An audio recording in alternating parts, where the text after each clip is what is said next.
Olá pessoal, boa tarde, tudo bom?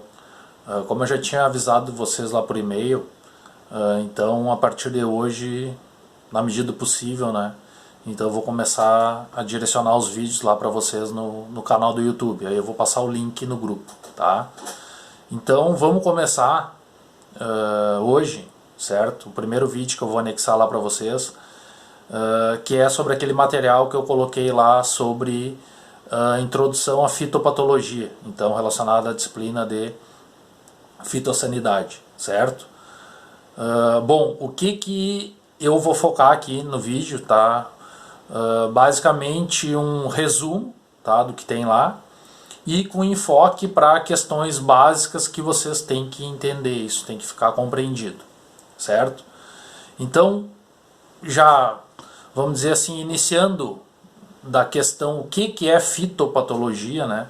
Então, se a gente for buscar a origem dessa palavra, então uma palavra grega, aonde começa lá então fito, que vem de phyton, que se refere à planta, né? E paton, que tem a ver com doença. E logos, que é, no caso, logia, né, que é estudo. Então, fitopatologia está relacionado a o estudo, então, de doenças que vão, no caso, impactar nas plantas. Então vão trazer para nós, né, prejuízos, certo? Que é o que a gente não quer. Qual a importância? E cada vez mais hoje em dia existe essa preocupação grande relacionado à sanidade das plantas. Então aquilo que a gente falou lá no início da disciplina, então o bem-estar da planta. Então por que a questão de fitopatologia é tão importante? E cada vez mais isso tem se ressaltado tanto em plantas já resistentes, tolerantes, então a utilização de produtos, então químicos, biológicos, depois isso a gente vai falar mais adiante, relacionado a esse tratamento. Então eu deixar essa planta na melhor condição possível de desenvolvimento. Então eu fortalecer ela ou eu tratar ela de vista que uma doença não nos impacte aí negativamente, certo? Então fitopatologia, estudo das doenças. Dentro da fitopatologia, a gente tem um termo bastante importante, que é a chamada etiologia. O que seria essa etiologia? Então, etiologia, querendo ou não, é o estudo das causas dessas doenças. Então, isso aí tem que ficar entendido. O que é etiologia? O estudo das causas das doenças. Ou seja, quem é que vai causar a doença numa planta? Então, basicamente, a gente tem 4 classes aí de micro-organismos, certo? Que são vírus, bactéria, fungos e nematóides. Então, 4 micro-organismos que vão poder me causar doença na planta. Correto? Essa relação de micro-organismo com planta, mais adiante a gente vai falar que isso não se resume basicamente a só ter um micro-organismo e ter a planta. Então tem diversos fatores que vão influenciar nessa maior predisposição da planta ter a doença por esse micro-organismo ou não ter a doença, certo? Então quando a gente falar lá da parte de adubação, de irrigação, de seca, como foi esse ano, então tem alguns micro-organismos que vão sim se desenvolver melhor nessas condições. Seja de alta estagnação de água ou de falta de água. Então a planta não está bem nutrida, está faltando adubação para ela. Então ela tem mais predisposição a ter uma doença. Pragas agrícolas.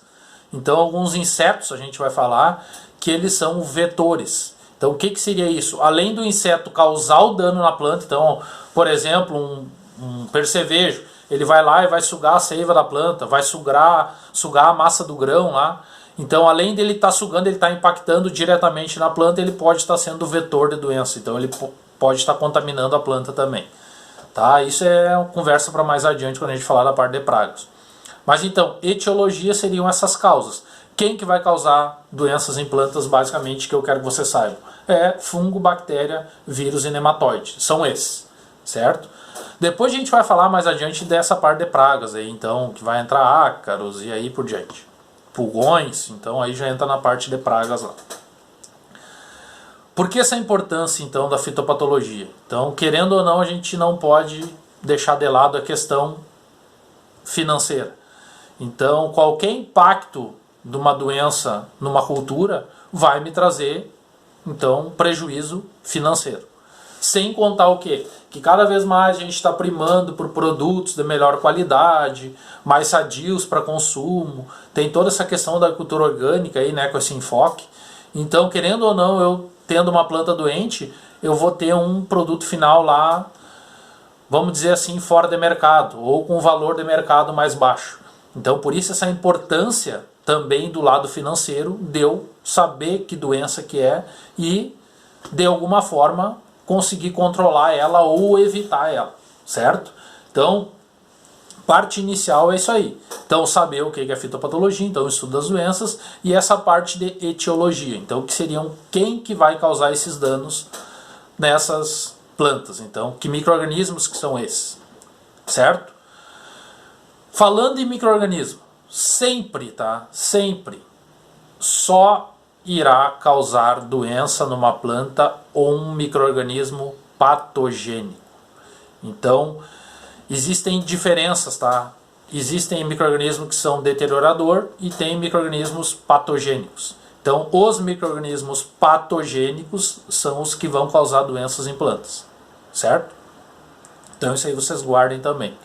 Que vão estar dentre essas 4 classes aí que eu coloquei para vocês. Correto?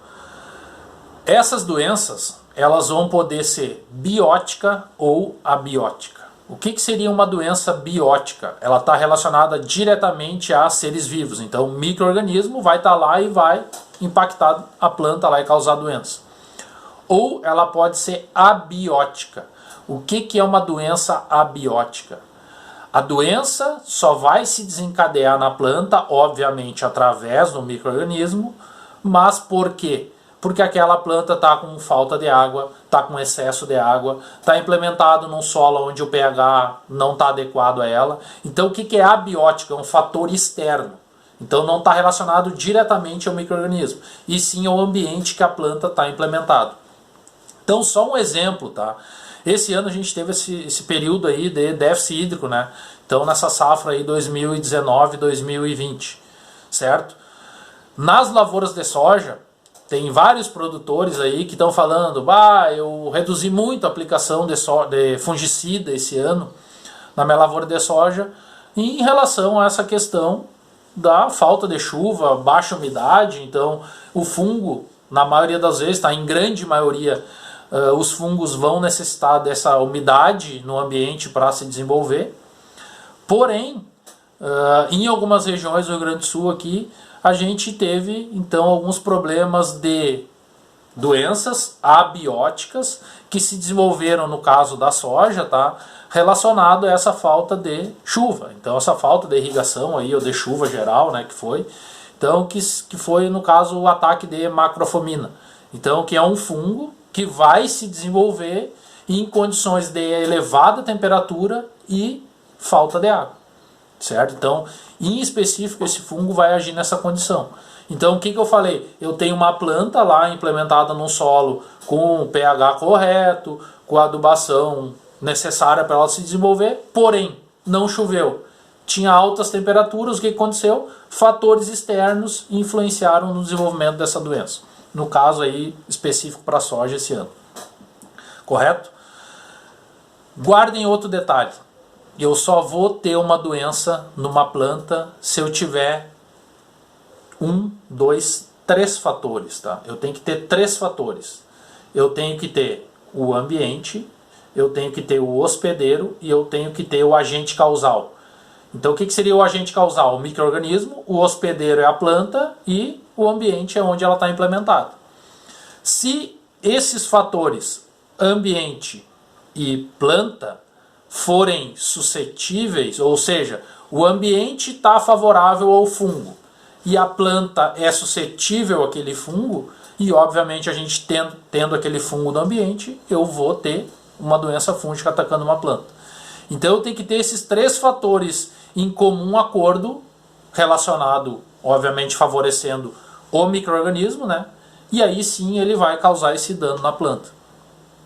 Aonde eu consegui um desbalanço nisso aí, que no caso para nós é um desbalanço positivo, ou seja, eu tenho uma lavoura, eu tenho, vamos dizer assim, esporos da ferrugem asiática, lá do fungo da ferrugem, eu tenho soja plantada e eu tenho umidade, eu tenho fatores ambientais que favorecem o fungo. Porém, a minha soja é resistente à ferrugem. Então o que vai acontecer? Eu tenho um ambiente que está favorável ao fungo. Eu tenho fungo, mas eu tenho uma planta que é resistente a ele. Então eu tenho um triângulo onde um lado do triângulo não fecha. Por quê? Porque eu tenho uma planta resistente. Então se eu tenho uma planta resistente, essa doença não vai se desenvolver, então, de acordo com o desenvolvimento da cultura lá. Então sempre eu tenho que ter aliado para a ocorrência da doença essas condições. O ambiente tem que estar favorável ao micro-organismo e a planta, o hospedeiro, tem que ser suscetível àquele micro-organismo. Eu tendo essas condições, eu sempre vou ter doença, ou na maioria das vezes eu vou ter doença. Por que é importante saber isso? Porque para nós, para vocês, para nós que... O que a gente busca? A gente não quer esse dano, a gente não quer esse impacto aí na cultura, principalmente negativo, né? Por que eu tenho que entender isso? Porque eu entendendo essa condição ambiental, hospedeiro e micro-organismo, eu tenho que buscar condições para quê? Para minha planta estar no melhor ambiente possível, na melhor condição possível para ela se desenvolver, que sendo assim ela vai estar menos suscetível ao desenvolvimento daquela doença. Então, aquilo que eu falei lá na primeira aula no início do ano, quando ainda tínhamos aulas presenciais, né? Então esperamos que isso volte logo aí, que era o quê? Deixar o bem-estar, então a melhor condição de desenvolvimento para aquela planta. Por que isso? Porque na melhor condição de desenvolvimento para ela vai ter menos suscetibilidade à ocorrência daquela doença. Então, se não faltar água para ela, se ela for semeada ou implementada dentro de uma janela de plantio favorável para ela já vai estar em melhores condições. Se o pH do solo, que aí a Paula lá, a professora Paula deve comentar com vocês a respeito disso. Então, se o pH do solo está adaptado na melhor condição para a planta se desenvolver, é favorável a ela. Adubação. Então, as plantas, né, vão demandar nutriente. Então, eu tendo essa quantidade exata lá, ou próximo ao ideal para ela se desenvolver, ela vai estar em melhores condições, ela vai estar mais resistente. Se ela está mais resistente, ela está menos suscetível ao desenvolvimento de qualquer doença. Certo? Só pegando um gancho, tá, relacionado a essa parte de adubação, que isso aí eu vou passar num vídeo mais adiante para vocês. Por que a adubação é tão importante? Porque a planta vai produzir, porque vai se desenvolver a pleno, porque eu vou ter potenciais produtivos altos aí, né, tetos produtivos elevados, mas relacionado à fitopatologia, que é o que a gente está falando aqui, essa adubação equilibrada, que aí a professora Paula vai falar para vocês bastante lá da lei do mínimo, então eu tenho que ter um equilíbrio entre esses nutrientes, principalmente alguns em específico aí, que vão me garantir o quê? Maior resistência das plantas à doença. Vou dar um exemplo para vocês, tá? Então, o potássio, então, no tecido vegetal, ele age como fonte, ou seja, ele ativa a translocação de carboidrato. Então, o que seria isso? Se vai translocar mais carboidrato na planta, ela vai estar mais sadia, ela vai estar mais nutrida. Consequentemente, ela vai estar mais resistente ao ataque de doenças, ao ataque de micro-organismos. Em contrapartida, falando em nitrogênio, por exemplo, que é outro macronutriente importante, aí muito utilizado nos cultivos, aonde eu fizer uma adubação muito excessiva de nitrogênio, eu tenho o quê? Eu tenho um desbalanço, principalmente com potássio. Então eu tenho muita área foliar, então o nitrogênio é um nutriente responsável aí, né, por essa expansão, por esse desenvolvimento da área foliar das plantas. Porém eu tenho um desbalanço, por quê? Porque eu vou ter muita área foliar, porém a translocação, que é feita então através do carboidrato, esse outro macronutriente, então ela não vai estar equilibrada. E a planta vai se tornar mais suscetível à doença. Então por isso que a gente fala que a adubação nitrogenada e potássica, elas têm que ser equilibradas. Então para além de eu fazer a planta produzir mais, seja folhas, vagens, frutos, então eu torná-la mais resistente a doenças, certo? A parte de fatores ambientais, então depois eu vou comentar isso para vocês também nesse vídeo relacionado à adubação. Então, falta de água, excesso de água. Então essa questão da irrigação, da drenagem, bastante importante, tá? Então a gente vai ver que tem alguns fungos de solo e algumas bactérias também que vão se desenvolver a pleno em condições de alta estagnação de água no solo. Então, por que muito pesquisador aí que trabalha com essa parte de cultivos entre safra, ou seja, alternativas de cobertura de solo e de manejo de solo, então relacionado a quê? A quebra de ciclo de doenças, então quebrar o ciclo desses micro-organismos no solo, e o manejo. Qual que seria o manejo? Por exemplo, drenagem no período entre safra. Então, se a gente pegar as várzeas aí no cultivo do arroz, e o pessoal consorciando aí muito com... Consorciando não, né? Rotacionando com soja. Então, arroz eu vou trabalhar num solo estagnado com água. Soja eu já tenho que ter um solo bem mais drenado.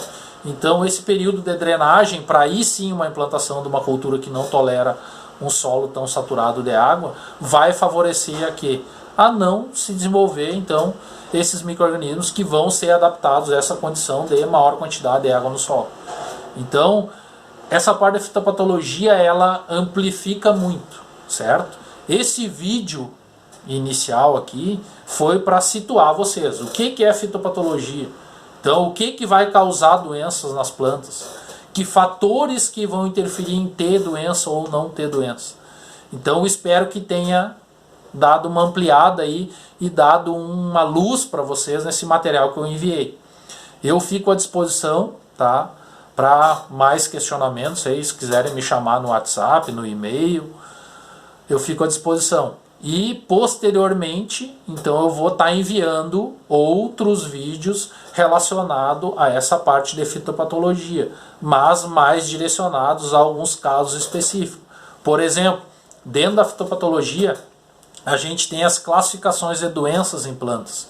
Então, que é muito utilizada a classificação de McNeil lá, que são basicamente 6 classes de doença, que está nesse material que eu mandei para vocês, e daqui a 2 dias, 3 dias, eu vou anexar outro vídeo focado a essa parte da classificação de doenças da McNeil. Então, para vocês entenderem isso, que uma ferrugem na folha, ou seja, um fungo que vai causar essa ferrugem, não vai ser o mesmo fungo que vai causar lá uma podridão de raiz, por exemplo.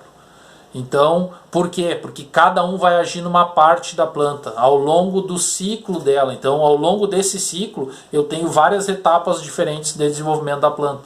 Então, essas classes de micro-organismos, alguns gêneros específicos de micro-organismos, vão agir em classes específicas de desenvolvimento da planta. Então, vão atuar, vão impactar na planta, uns no início, outros no final do ciclo, uns no meio do ciclo, alguns no período reprodutivo. Então, essa classificação serve para isso. E aí eu vou anexar um vídeo depois detalhando isso para vocês. Nessa parte inicial aí de fitopatologia seria isso. Fico aberto a questionamentos. Obrigado. Um abraço aí para vocês.